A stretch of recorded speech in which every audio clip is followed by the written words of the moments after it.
Most people don't question bottled water. They assume it's the safer option, cleaner, more reliable, a simple upgrade from tap water. And at first, it feels that way. You grab a pack from the store, stock your kitchen, drink it without thinking twice. It becomes part of your routine, something automatic. But over time, something starts to feel off. Not immediately, slowly, because the problem with relying on bottled water daily isn't obvious at the beginning. It shows up in layers. First, there's the cost. A few bottles here and there don't seem like much. But when it becomes daily, weekly, monthly, you start noticing it, because it never stops. You don't buy it once. You keep buying it, again and again, and what felt like a small decision turns into a permanent expense. So naturally, you try to optimize it. Maybe you buy in bulk, look for deals, switch brands, but no matter what you do, the dependency stays, because the real issue isn't the price per bottle, it's the fact that you need to keep buying it at all. Then comes the effort,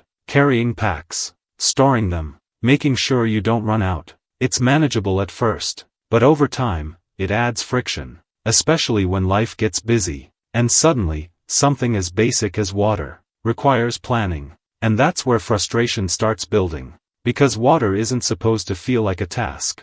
So people start looking for alternatives. But here's where it gets complicated, because every alternative solves one problem, and introduces another. Some people try water delivery. It reduces the trips, but now you're tied to schedules, availability, external logistics. Others move to filtration systems, which sounds like a long-term fix, but then they face installation, maintenance, upfront costs, and uncertainty about effectiveness. So again, hesitation, because nothing feels like a complete solution. And that's the pattern most people don't notice. They're trying to improve the system, without questioning the system itself, because bottled water isn't just a product, it's a model based on continuous consumption, continuous spending, continuous dependence. And once you see it that way, the perspective shifts, because the real issue isn't bottled water, it's reliance. The real issue isn't convenience, it's control.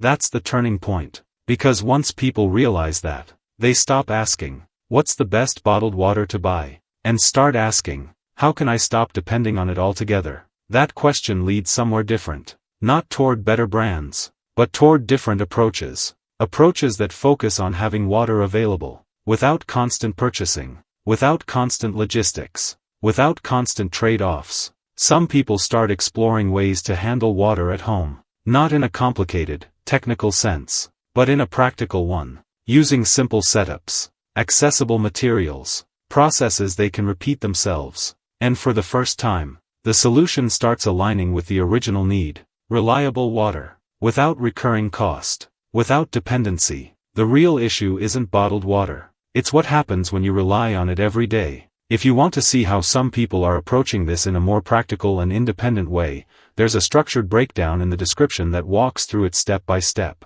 And if you're interested in content that breaks down everyday problems like this in a deeper, more realistic way, consider subscribing. Because once you start questioning what feels normal, you start seeing better options.